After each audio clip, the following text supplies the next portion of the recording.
Começa agora. Aedas no ar.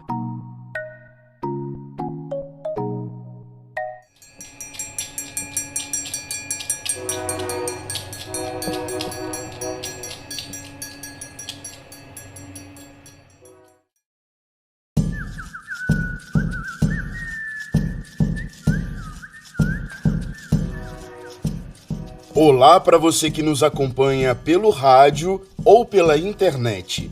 Está começando o Aedas no Ar, um programa semanal da Associação Estadual de Defesa Ambiental e Social de Minas Gerais, Aedas, que é a assessoria técnica independente a serviço das pessoas atingidas nas regiões 1 e 2 da Bacia do Rio Paraupeba e Represa de Três Marias.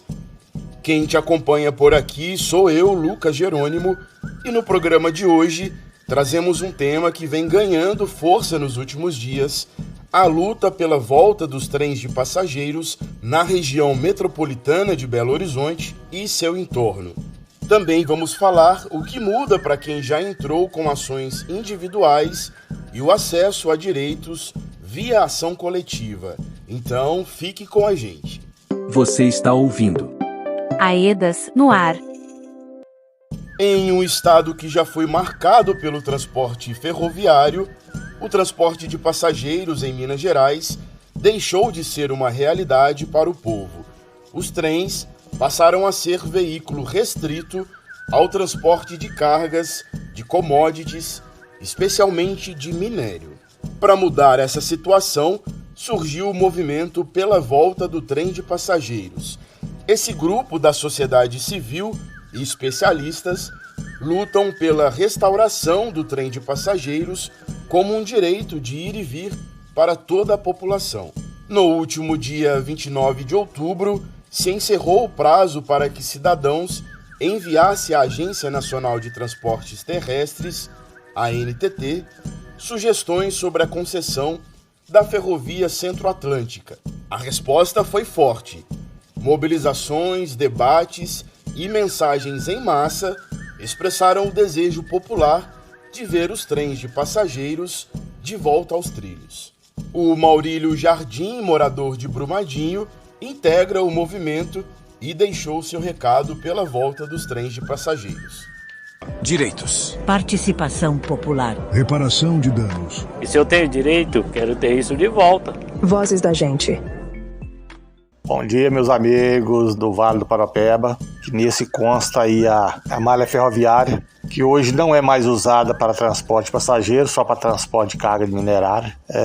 Isso aconteceu, esse desligamento, né, desse transporte de passageiro na década de 90, cujo prejudicou muito, sabe, esse eixo da bacia aqui, a Telefaete, a gente que usava esse meio de transporte, e também os pessoal aí da linha férrea acima e idem abaixo, né, que vinha para Brumadinho, para Barreiro de manhã e voltava à tarde. Isso já no final da década de 90, onde foi extinguido esse transporte. O Maurílio também comentou sobre a importância da volta desse meio de transporte.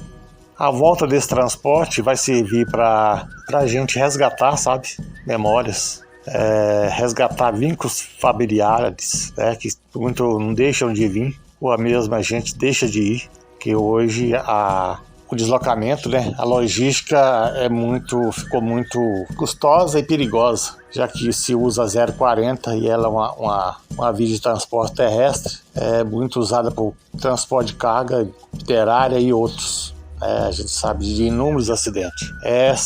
Essa volta do trem eliminaria vários veículos, né, que cortam essa cidade, essa BR, indo para BH, já que o trem é um transporte seguro, desde que tomadas as medidas corretas, e ajudaria muito até no consumo de combustível fóssil, né, porque são milhares de carros que tirariam da BR. Isso liberando uma boa margem da BR para outros transportes, inclusive de cargas, né?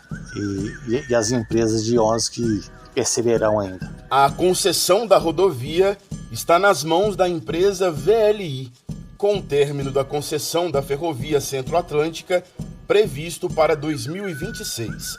O movimento pela volta do trem de passageiros quer impedir a renovação automática e pressiona as autoridades municipais e estaduais responsáveis. Na última semana, o Centro de Defesa dos Direitos Humanos de Betim promoveu uma live sobre o tema O Direito de Ir e Vir, o Lugar do Trem Urbano, com a participação de ativistas e especialistas. A ativista Cristina Oliveira, do movimento SOS Vargem das Flores, e professora aposentada de História, que também integra o movimento, mediou a live e falou sobre a iniciativa. O nosso movimento, pela volta do trem de passageiros da região metropolitana, é contrário à renovação automática da concessão. E a gente está lutando para impedir que essa concessão seja renovada automaticamente, porque não tem como você premiar um mau prestador de serviço. E, no caso, a AVLI, ela deixou muitos buracos no cumprimento do contrato atual. André Tenuta, integrante de entidades de preservação ferroviária, também participou da live e refletiu sobre o impacto das décadas de abandono das ferrovias para passageiros. E no caso da ferrovia, então, tem 30 anos que se consolidou aí um abandono, que você tem. Hoje nós temos gerações de brasileiros que nunca andaram de trem, gerações, que era uma coisa extremamente comum no passado, Você podia pegar um trem em Belo Horizonte, ir para o Rio Grande do Sul, para o Nordeste, se quisesse, e tudo isso acabou, tudo virou lenda. Mas apesar disso aí, tem alguns movimentos que não perderam as esperanças, mesmo da ferrovia no Brasil, no qual ela foi direcionada totalmente para a exportação de commodities, minério, soja, açúcar e alguns outros exportados, e ela deixou de servir o brasileiro comum. Para Didi Domingues, moradora de Córrego Ferreira, em Brumadinho, a mobilização é uma questão de justiça e acessibilidade, não só para Brumadinho, mas para toda a região metropolitana e a bacia do Rio Paraupeba.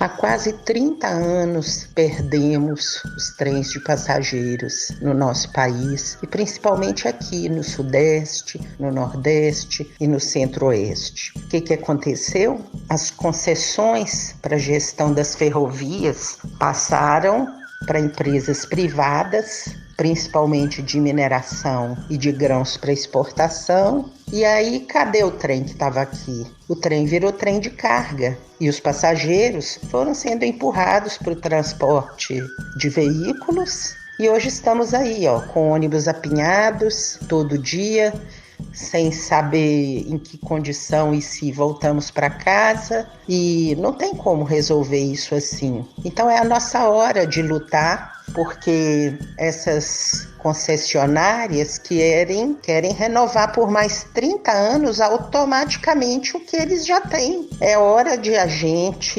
ir em busca dessa saída, pegar de volta o trem de passageiros, assegurar que nas grandes regiões metropolitanas, como aqui na metropolitana de Belo Horizonte, na bacia do Paraupeba e pelo estado afora, e também como essa concessão pega vários estados e municípios, é a hora da gente lutar para que seja revista essa concessão e em novos parâmetros, incluindo o transporte de passageiros.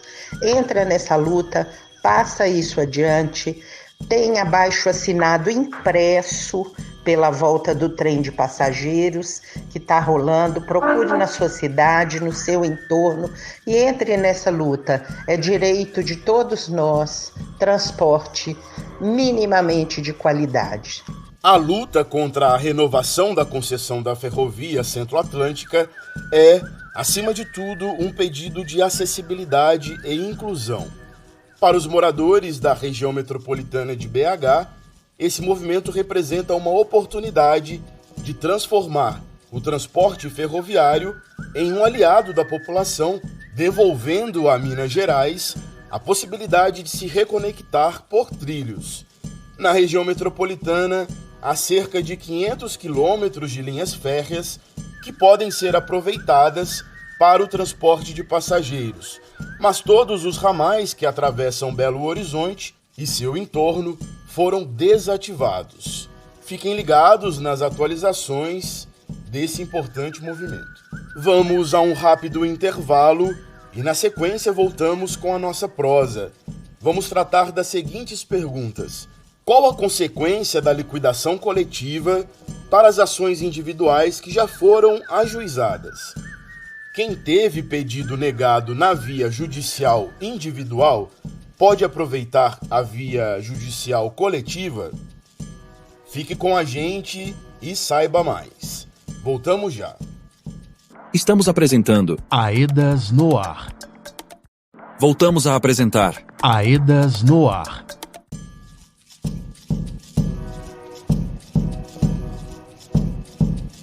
Voltamos. Por aqui, Lucas Jerônimo e o Aedas no Ar, o seu informativo semanal sobre a reparação dos danos na bacia do Rio Paraupeba e represa de Três Marias, atingidas pelo rompimento da barragem da Mina Córrego do Feijão, de propriedade da Vale, em 2019. Nós também estamos diariamente na internet com informações importantes para a população atingida. O nosso site é o aedasmg.org e nas redes sociais você nos encontra pelo @aedasmg. Nesse segundo bloco, vamos continuar com a nossa prosa falando sobre a ação individual e as implicações na ação coletiva. Você está ouvindo Aedas no Ar.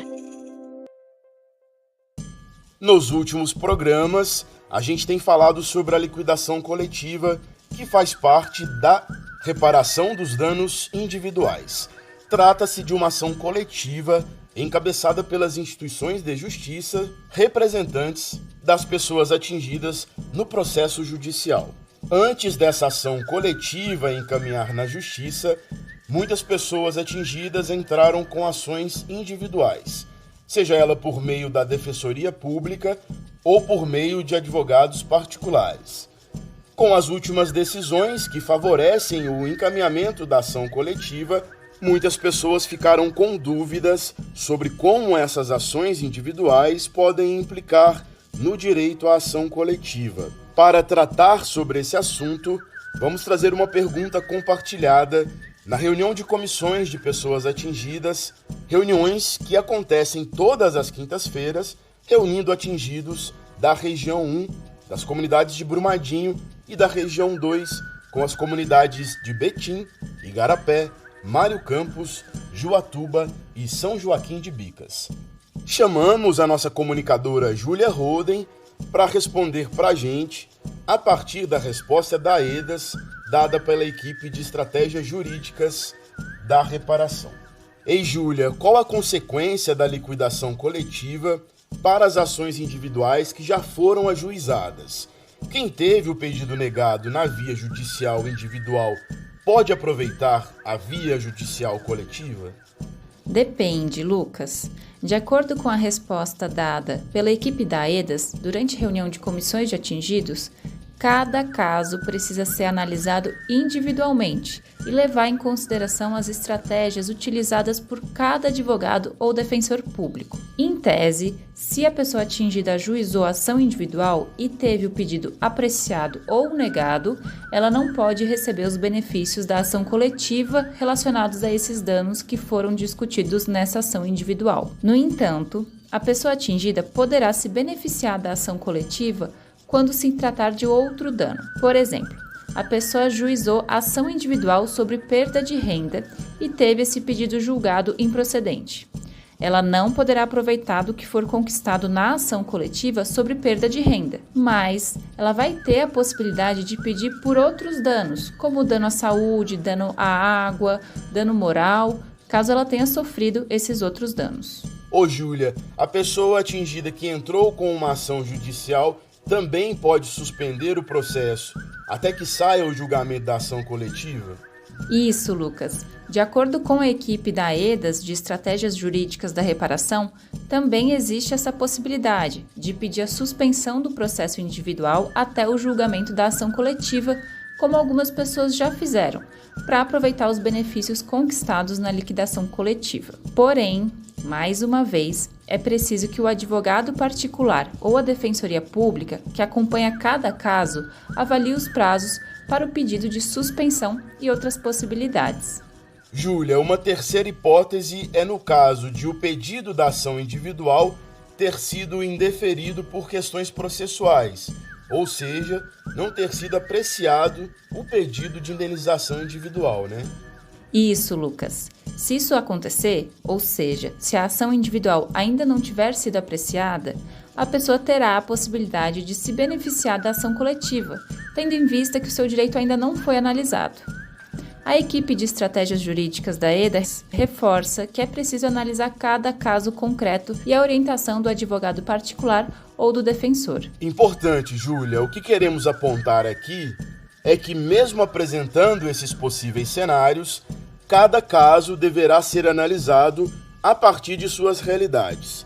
Não é possível apontar com certeza qual o melhor caminho para cada um, pois isso dependerá do pedido, das provas apresentadas, do que motivou a decisão e da estratégia do advogado ou defensor do caso. Isso, Lucas. Caso o atingido ou a atingida tenha interesse em apresentar uma ação própria, deve procurar a Defensoria Pública do seu município. A Defensoria é o órgão responsável por oferecer à população toda a assistência jurídica necessária de forma gratuita.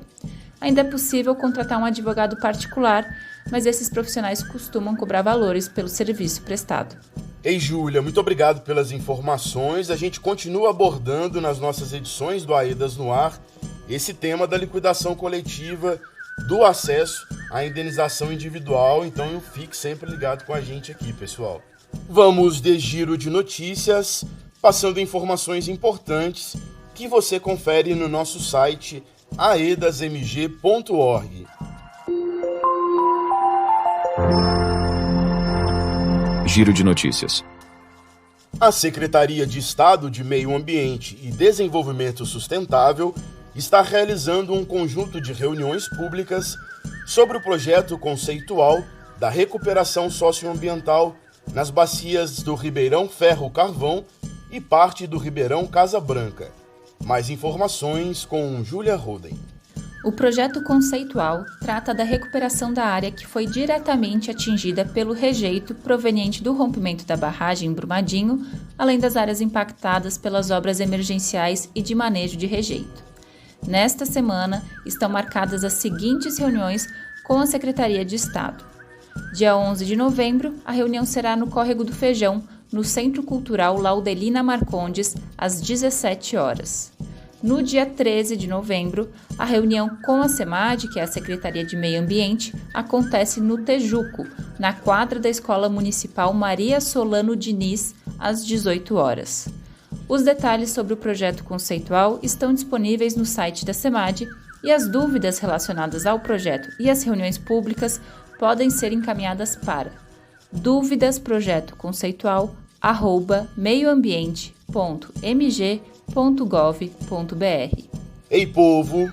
O AEDAS no Ar está terminando por aqui. Se você gostou da nossa conversa, compartilhe com mais pessoas. Os nossos conteúdos estão disponíveis no YouTube e nas nossas redes sociais.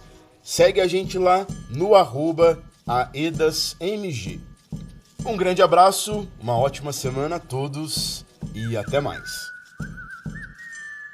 Este programa é produzido com recursos provenientes do Acordo de Reparação.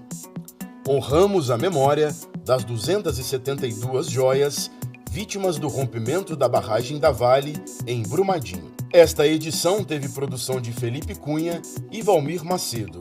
A edição de áudio é de Douglas Kissen. O design gráfico do programa no YouTube e nas redes sociais é do Aleph Rodrigues. A trilha sonora é de Fabiola Aparecida, Levi Duarte, Paulo Sérgio, Soraya Neves e Douglas Kissen. A coordenação da equipe de comunicação é de Elaine Bezerra, sob a gerência de Diva Braga. gerente-geral de participação informada do projeto AEDAS Paraupeba.